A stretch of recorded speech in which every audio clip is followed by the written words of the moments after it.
नमस्ते दोस्तों, मेरी तरफ से आप सभी को जय श्री राम। आज का वीडियो मकर संक्रांति पर सुनी जाने वाली प्रमुख कहानियों का है, जिसमें धर्मराज की कहानी, पोपाबाई की कहानी, राई बाई की कहानी, सूरज भगवान की रविवार की कहानी, पीपल पटवारी माता की कहानी, धरती माता की कहानी शामिल है। और ये सारी कहानियाँ आज हम एक साथ श्रवण करेंगे। तो आइए धर्मराज जी की कहानी से शुरुआत करते हैं। इससे पहले हमें सपोर्ट करने के लिए वीडियो को लाइक करें और चैनल को सब्सक्राइब करें। आइए शुरू करते हैं। धर्मराज की कथा। एक गांव में एक बुढ़िया माई रहती थी। वह खूब व्रत पूजन करती थी। एक दिन भगवान के घर से यमदूत उसे लेने आ गए और वह उनके साथ चल पड़ी। चलते चलते एक गहरी नदी आई तो यमदूत बोले, माई, तुमने गोदान की हुई है या नहीं? बुढ़िया ने उनकी बात सुनकर मन में श्रद्धा से गाय का ध्यान किया तो वो उनके समक्ष आ गई और बुढ़िया उस गाय की पूंछ पकड़कर नदी पार कर गई। वह यमदूतों के साथ फिर आगे बढ़ी तो काले कुत्ते आ गए। यमदूत फिर बोले, कुत्तों को खाना दिया था? बुढ़िया ने मन में कुत्तों का ध्यान किया तो वे रास्ते से चले गए। अब बुढ़िया फिर से आगे बढ़ने लगी तो रास्ते में कोई ने उसके सिर में चोंच मारनी शुरू कर दी। तो यमदूत बोले कि ब्राह्मण की बेटी के सिर में तेल लगाया था। बुढ़िया ने ब्राह्मण की बेटी का ध्यान किया तो कोई ने चोंच मारनी बंद कर दी। कुछ आगे बढ़ने पर बुढ़िया के पैर में कांटे चुभने लगे तो यमदूत बोले कि खड़ाऊ आदि दान की है। बुढ़िया ने उनका ध्यान किया तो खड़ाऊ उसके पैरों में आ गई। बुढ़िया फिर आगे बढ़ी तो चित्रगुप्त जी ने यमराज से कहा कि आप किसे लेकर आए हो? यमराज जी बोले कि बुढ़िया ने दान पुण्य तो बहुत किए हैं, लेकिन धर्मराज जी का कुछ नहीं किया, इससे आगे द्वार इसके लिए बंद है। सारी बात सुनने के बाद बुढ़िया बोली कि आप मुझे सिर्फ 7 दिन के लिए वापस धरती पर भेज दो। मैं धर्मराज जी का व्रत और उद्यापन करके वापस आ जाऊंगी। बुढ़िया माई वापस धरती पर अपने गाँव आ गई और गाँव वालों ने उसे भूतनी समझकर अपने दरवाजे बंद कर दिए। वह जब अपने घर गई तो उसके बहू बेटे भी दरवाजे बंद कर के बैठ गए। बुढ़िया ने कहा कि मैं भूतनी नहीं हूँ, मैं तो धर्मराज जी की आज्ञा से वापस धरती पर 7 दिन के लिए आई हूँ। इन 7 दिन में मैं धर्मराज जी का व्रत और उद्यापन करूँगी, जिससे मुझे परलोक में जगह मिलेगी। बुढ़िया की बातों से आश्वस्त होकर बहू बेटे उसके लिए पूजा की सारी सामग्री एकत्रित करते हैं, लेकिन जब बुढ़िया कहानी कहती है तब वह हुंकारा नहीं भरते, जिससे बुढ़िया फिर अपनी पड़ोसन को कहानी सुनाती है और वह हुंकारा भरती है। 7 दिन की पूजा व्रत व उद्यापन के बाद धर्मराज जी बुढ़िया को लेने के लिए विमान भेजते हैं। स्वर्ग का विमान देख उसके बहू बेटों के साथ सारे गांव वाले भी स्वर्ग जाने को तैयार हो गए। बुढ़िया ने कहा कि तुम कहाँ तैयार हो रहे हो? मेरी कहानी तो केवल पड़ोसन ने सुनी है, इसलिए वही साथ जाएगी। सारे गांव वाले बुढ़िया से धर्मराज जी की कहानी सुनाने का आग्रह करते हैं। तब बुढ़िया उन्हें कहानी सुना देती है। कहानी सुनने के बाद सारे ग्रामवासी विमान में बैठकर स्वर्ग जाते हैं। तो धर्मराज जी कहते हैं, मैंने तो विमान केवल बुढ़िया को लेने के लिए भेजा था। बुढ़िया माई कहती है कि हे धर्मराज, मैंने जो भी पुण्य किए हैं उसमें से आधा भाग आप गाँव वालों को दे दो। इस तरह से धर्मराज ने ग्रामवासियों को भी स्वर्ग में जगह दे दी। हे धर्मराज महाराज, जैसे आपने बुढ़िया के साथ सभी गांव वालों को भी स्वर्ग में जगह दी, उसी तरह से हमें भी देना। कहानी सुनकर हुंकारा भरने वालों को भी और कहानी कहने वालों को भी जगह देना। धर्मराज महाराज जी की जय। यमराज महाराज जी की जय। धरती माता की कहानी। एक गरीब महिला थी। उसके एक बेटी व एक बेटा दोनों छोटे छोटे थे। वह मजदूरी करके अपना गुजारा चलाती थी। धीरे धीरे बच्चे बड़े होने लगे। बेटी शादी के योग्य होने लगी। माँ बूढ़ी हो गई। माँ ने बेटे से कहा, बेटा, तेरी बहन बड़ी हो गई है, तुम्हारे जैसा वर देखकर उसकी शादी करना। ऐसा कहकर माँ तो कुछ दिनों में मर गई। भाई गांव गांव घूमा, लेकिन बहन की योग्य कोई वर नहीं मिला। वह घूम घूम कर थक गया। बैठे बैठे उसने सोचा कि मैं ही इससे शादी कर लूँ। ऐसा सोचकर वह चुनरी और सामान लाया। बहन ने कहा, यह सब सामान क्यों लाए हो भाई? भाई बोला, तेरी शादी है। मोहल्ले वालों ने बहन से कहा कि तुम्हारा भाई ही तुमसे शादी कर रहा है। बहन ने भाई से पूछा, मेरी शादी किससे हो रही है? भाई कुछ नहीं बोला तो बहन समझ गई। उसने एक लोटा लिया, चुनरी ली और चप्पल पहनकर जंगल में रवाना हुई। गाय के ग्वालों ने पूछा, वन में क्यों जा रही हो? वह कुछ नहीं बोली। वन में जाकर धरती माँ को पुकारने लगी। बोली, हे माँ, तू ही मेरी लाज रखना, नहीं तो अन्याय हो जाएगा। मैं क्या करूँ? मुझे अपनी गोद में ले लो, नहीं तो यहाँ पर मर जाऊंगी। धरती माँ फटी तो बहन ने एक तरफ लोटा, चुनरी, चप्पल रख दिए और वह धरती में जाने लगी। इतने में दौड़ता हुआ भाई वन में आया और ग्वाला से पूछा कि उसकी बहन किस तरफ गई। ग्वालों ने कहा, तेरी बहन उधर गई है। वह बहन बहन पुकारता हुआ दौड़ा तो बहन धरती माँ के अंदर समा रही थी। थोड़े बाल बाहर दिख रहे थे। उससे बहन के बाल मुट्ठी में पकड़े और रोने लगा। बहन, तू सत के लिए धरती माँ की गोद में समा गई। मेरी बुद्धि भ्रष्ट हो गई थी। माँ का वचन निभाने के लिए मेरे जैसा कोई वर नहीं मिला, इसलिए ऐसा विचार आया। पर धरती माँ ने सत्य के लिए बेटी को अपने में समा लिया। जो बाल बाहर थे वह डूब हो गई। इसलिए औरतें कहानी सुनती है और जो औरतें लोटा, चप्पल, चुनरी, एक बर्तन में हरे मूंग, एक लड्डू कुंवारी कन्या को देगी, उसको धरती माता हमेशा सुखी रखेगी। जय हो धरती माता। पीपल पटवारी की कहानी। एक गुजरी थी।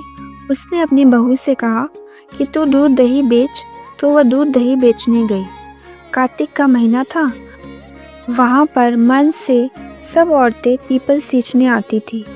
तो वह भी बैठ गई और औरतों से पूछने लगी कि तुम क्या कर रही हो? तो औरत बोली, हम तो पीपल पटवारी सींच रही हैं। तो उसने पूछा, इससे क्या होता है? औरतों ने जवाब दिया कि इसके करने से अन्न धन मिलता है, वर्षों का बिछड़ा हुआ पति मिलता है। तो उस गुजरी ने कहा कि तुम तो पानी सींच रही हो, मैं दूध दही से सींचूंगी। और बेचने के दूध दही से पटवारी सींचती है। उसकी सास रोज़ कहती है कि तू दूध दही बेचकर पैसे ला कर दे। तो उसने कहा, जब कार्तिक का महीना पूरा हो जाएगा तब ला दूंगी। और कार्तिक का महीना पूरा हो गया। पूनम के दिन गुजरी की बहू पीपल पटवारी के पास धरना देकर बैठ गई। पीपल पटवारी ने पूछा कि तू यहाँ क्यों बैठी है? उसने कहा, मेरी सास दूध दही के पैसे मांगेगी। तो पीपल पटवारी ने कहा, मेरे पास पैसे नहीं है, ये भाटे, डंडे, पान पत्ते पड़े हैं, वह ले जा और गुल्लक में रख देना। जब सास ने पूछा, पैसे लाई है? तो गुजरी ने कहा, मैंने पैसे गुल्लक में रखे हैं। तब सास ने गुल्लक खोलकर देखा तो सास देखती रह गई। उसमें हीरे मोती जगमगा रहे हैं। पत्तों का धन हो गया। सास बोली कि बहू, इतना पैसा कहाँ से लाई? तो बहू ने आकर देखा कि बहुत धन पड़ा है। तब गुजरी की बहू ने कहा, सासू जी, मैंने तो एक महीना दूध दही से पीपल पटवारी सींचा था और मैंने उससे धन मांगा था। तो उसने मुझे भांटे, डंडे, पत्ते दिए थे, मैंने गुल्लक में रख दिए थे और वही हीरे मोती हो गए। तब सास जी ने कहा कि अब की बार मैं पटवारी सींचूंगी। सास दूध दही तो बेचाती और हांडी धोकर पीपल पटवारी में सींचाती और बहू से कहा कि तू मेरे से पैसे मांग। तो बहू ने कहा कि बहू कभी सास से पैसे मांगती है क्या? सासू जी महीने के आखिर में पीपल पटवारी पर जाकर धरना देकर बैठ गई। तो डंडे, पत्ते, पान, भाटे उसे भी दिए और कहा कि गुल्लक में जाकर रख दे। फिर बहू ने खोलकर देखा तो उसमें कीड़े कचरे हो रहे थे। बहू ने सास से कहा, यह क्या है? तो सास देखकर बोली कि पीपल पटवारी ने तेरे को तो अन्न धन दिया और मुझे कीड़े मकोड़े दिए।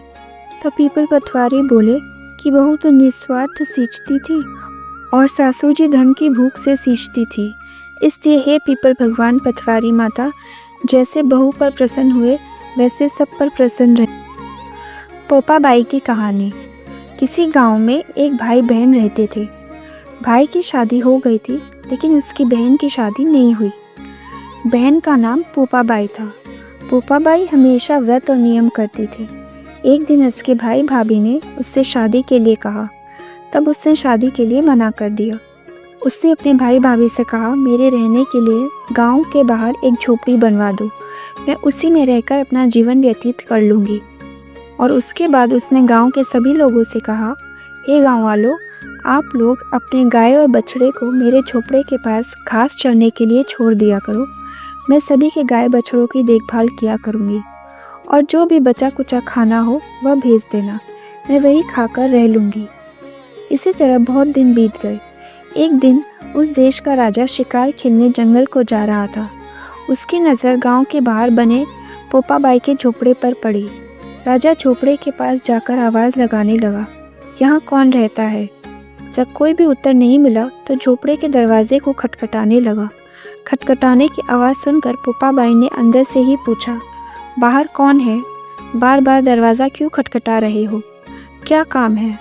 तब राजा ने उत्तर दिया, मैं इस देश का राजा हूँ, मैं तुम्हारे साथ विवाह करना चाहता हूँ। पोपाबाई ने कहा, अपने महल को लौट जाओ, मैं पराये पुरुष का मुंह नहीं देखती। लेकिन राजा ने उसकी बात पर ध्यान नहीं दिया और बलपूर्वक पोपाबाई को उठा अपने घोड़े पर बैठाकर महल की ओर चल पड़ा।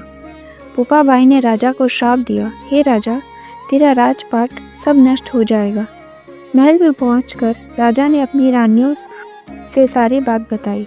पूरी बात सुनकर रानियों ने राजा से अनुरोध किया कि पोपाबाई को सही सलामत उसकी झोपड़ी में छोड़ आए। रानियों के कहे अनुसार राजा पोपाबाई को उसकी झोपड़ी पर छोड़ने चल पड़ा। रास्ते में पाप की नदी आई जिसमें राजा डूब गया। पोपाबाई मृत्यु के बाद धर्मराज के दरबार में पहुंची। वहां धर्मराज ने उसे स्वर्ग का राज दिया। किसी गांव के एक सेठ सेठानी की मृत्यु हुई। वे दोनों मृत्यु लोक से स्वर्ग लोक को आए, लेकिन स्वर्ग का दरवाज़ा बंद था। उन दोनों ने धर्मराज जी से स्वर्ग का द्वार खोलने के लिए विनती की। तब धर्मराज जी ने कहा, इस पर पोपाबाई का राज है। सेठ सेठानी ने कहा, हम पोपाबाई को नहीं जानते। तब धर्मराज जी ने कहा कि मैं तुम दोनों को 7 दिन के लिए मृत्यु लोक में भेजता हूँ। वहाँ जाकर 8 खोपरा से राई भरकर 5 कपड़ा ऊपर रखकर कहानी सुनना और उद्यापन करना और इस प्रकार कहना, राज है पोपाबाई का, लेखा लेगी राई राई का। बोलो पोपाबाई की जय। राई बाई की कहानी। 2 माँ बेटी थी। बेटी का नाम राई था। वो बहुत सुंदर व सुशील थी। भगवान कृष्ण की पक्की भक्त थी। एक बार भगवान कृष्ण उसकी परीक्षा लेने हेतु डांसरिया बेचने वाले बनकर आए और आवाज़ देने लगे। आवाज़ सुनकर राई अपनी माँ से बोली, मुझे भी डांसरिया चाहिए। माँ बोली, मैं पैसे कहाँ से लाऊं? बाजरी है, वो ले जा। बाजरी के भगवान ने फूंक मारी तो फूंस उड़ गई और राई की आंख में गिर गई। राई जोर जोर से रोने लगी। भगवान वहाँ से अंतर्ध्यान हो गए। वैद्य का रूप धारण कर वहाँ आए और आवाज़ देने लगे। राई की माँ बाहर आई और बोली, वैद्य जी, मेरी बेटी की आंख में फूंस गिर गई है, उसे निकाल दो। भगवान बोले, अगर मैं फूंस निकालूं तो उसका विवाह मेरे साथ करना पड़ेगा। राई की माँ तैयार हो गई, सगाई कर दी। कार्तिक शुक्ल 11 के दिन विवाह निश्चित कर दिया। माँ सोचने लगी, बेटी को क्या दूंगी। सोने की दुकान पर जाकर बोली, मेरी राई के लिए लौंग व बिछिया गढ़ दे। सुनार बोला, मुझे समय नहीं है, मैं तो कृष्ण भगवान के गहने गढ़ रहा हूँ। हलवाई व बनिया वो जहाँ भी गई उसको यही जवाब मिला। माँ घर आई तो देखती है कि झोपड़ी महल में बदल गई। आनंद हो गया। ठाठ से विवाह की तैयारियां होने लगी। भगवान बारात लेकर आए। माँ ने खूब ठाठ से और खुशी खुशी राई का विवाह भगवान कृष्ण के साथ कर दिया। भगवान राई को लेकर द्वारका गए तो राई के महल में ही रहने लगे। दूसरी रानियां चिढ़ने लगी। सावन में राई पीहर गई तो भगवान ने सोचा कि राई के तीज भेजूं। तो 7 जरी के बेस व 5 सोने के गुट्टे रखे और 2 हंसों को बुलाया और बोले, सीधे राई के पीहर जाना और बीच में कहीं नहीं रुकना। राधा रुक्मन को पता चला तो उन्होंने हंसों को अपने महल में बुला के कहा, थोड़ी मोती चुग लो। हंस आ गए, मोती चुगने लगे। राधा रुक्मन ने सारा सामान निकाल कर उसमें फटे पुराने कपड़े और 5 कांटे बांध दिए। पोटली हंसों को दे दी। हंस सामान लेके राई के पास गए तो राई खुशी से नाचने लगी। जैसे ही राई ने पोटली खोली, 5 अंगुलियों में 5 कांटे चुभ गए। राई बहुत दुखी हुई। सावन खत्म हुआ तो भगवान लेने आए। राई भगवान से बोली रही। भगवान आए तो राई दूर दूर जाए। भगवान ने सोचा कोई बात नहीं, राई फिर भी नहीं बोले। इतने पर भी राई भगवान को अपने महल में ही जिमाती, भोजन में दही जरूर देती। एक दिन भगवान बिल्लो गाना के दही खा गए। अब राई दही कहाँ से रखे। भगवान गुजरी बनकर दही बेचने आ गए। राई नीचे जाकर बोली, थोड़ा दही दे दो। गुजरी रूपी भगवान बोले, राई तुम उदास क्यों हो? हमने सुना आप भगवान से नाराज है। राई बोली, तुझे क्या मतलब, तू जा यहाँ से। तो गुजरी रूपी भगवान बोले, हम सहेली जैसी हैं, तो मन की बात कहो, मैं किसी को नहीं कहूँगी। राई ने सारी बात कही। सुनते ही भगवान को अचंभा हुआ और वे असली रूप में आ गए और बोले, ये कैसे हुआ? मैंने तो जरी के बेस व सोने के गुट्टे भेजे थे। भगवान ने हंसों को बुलाकर पूछा, तुम कहीं बीच में रुके तो नहीं थे? हंस बोले, राधा रुक्मन के महल में रुके थे और कहीं नहीं रुके। भगवान ने राधा रुक्मन को बुलाया और पूछा, आपने ऐसा क्यों किया? वो बोली, आप हमारे महल नहीं पधारे तो हमने ऐसा किया। भगवान बोले, आप हमको प्रेम से बुलाती तो हम जरूर आते। फिर भगवान बोले, कार्तिक का महीना राई को दूंगा, 5 दिन पचतीतिया राधा रुक्मन को व 11 सत्यभामा को दूंगा। भगवान ने सबको मान दिया। हे भगवान, राधा रुक्मन राई को मान दिया, वैसा सबको देना। घटती को पूरी कर जो, पूरी का प्राण छोड़ जो, भूल चूक को माफ कर जो। जय श्री कृष्ण। सूर्य भगवान की कहानी। एक बुढ़िया माई थी। उनका एक बहुत ही सरल सा नियम था कि प्रति रविवार को सवेरे ही स्नान आदि कर पड़ोसन की गाय के गोबर से घर को लीप कर फिर भोजन तैयार कर भगवान को भोग लगा स्वयं भोजन करती थी। ऐसा व्रत करने से उसका घर धन धान्य एवं आनंद से पूर्ण था। इस तरह कुछ दिन बीत जाने पर उसकी पड़ोसन विचार करने लगी कि यह वृद्धा सर्वदा मेरी गौ का गोबर ले जाती है, इसलिए वह अपनी गाय को घर के भीतर बांधने लगी। बुढ़िया को गोबर न मिलने से रविवार के दिन वह अपने घर को गोबर से न लीप सकी, इसलिए उसने न तो भोजन बनाया और न भगवान को भोग लगाया तथा स्वयं भी उसने भोजन नहीं किया। इस प्रकार उसने निराहार व्रत किया। रात हो गई और वह भूखी सो गई। रात में भगवान ने उसे स्वप्न में दर्शन दिए और भोजन न बनाने तथा भोग न लगाने का कारण पूछा। बुढ़िया माई ने कहा, आज मुझे घर लीपने के लिए गाय का गोबर नहीं मिला, इसीलिए मेरा घर शुद्ध नहीं हुआ और इसीलिए मैं खाना भी नहीं बना पाई और न ही आपको भोग लगा पाई। तब भगवान ने कहा, माता, हम तुमको ऐसी गाय देते हैं जिससे सभी इच्छाएं पूर्ण होती है, क्योंकि तुम हमेशा रविवार को गाय के गोबर से घर लीप कर भोजन बनाकर मेरा भोग लगाकर खुद भोजन करती हो।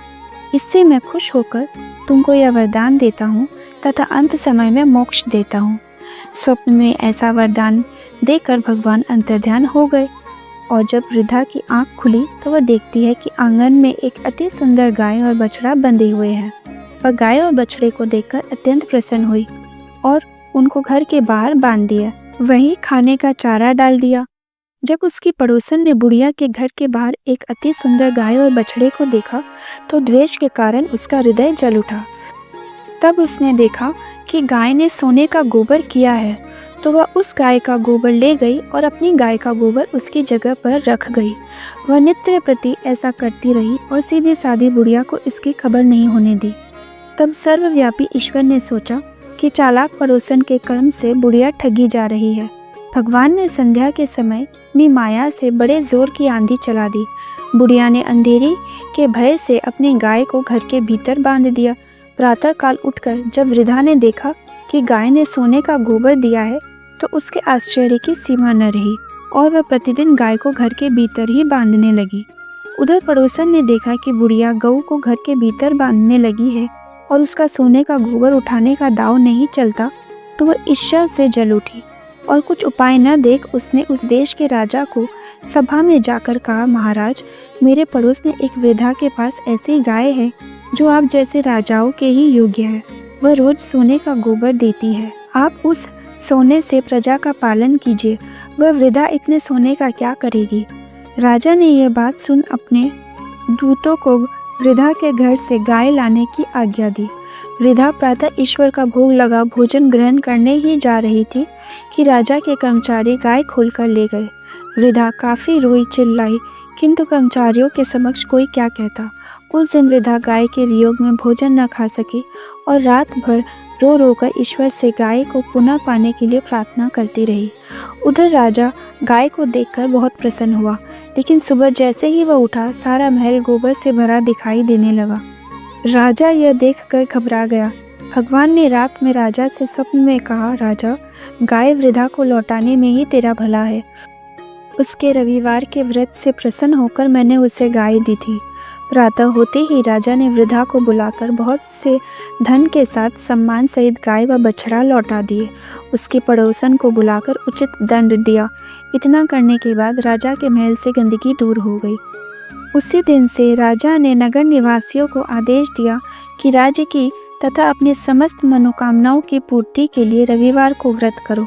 व्रत करने से नगर के लोग सुखी जीवन व्यतीत करने लगे। कोई भी बीमारी तथा प्रकृति का प्रकोप उस नगर पर नहीं होती थी। सारी प्रजा सुख से रहने लगी।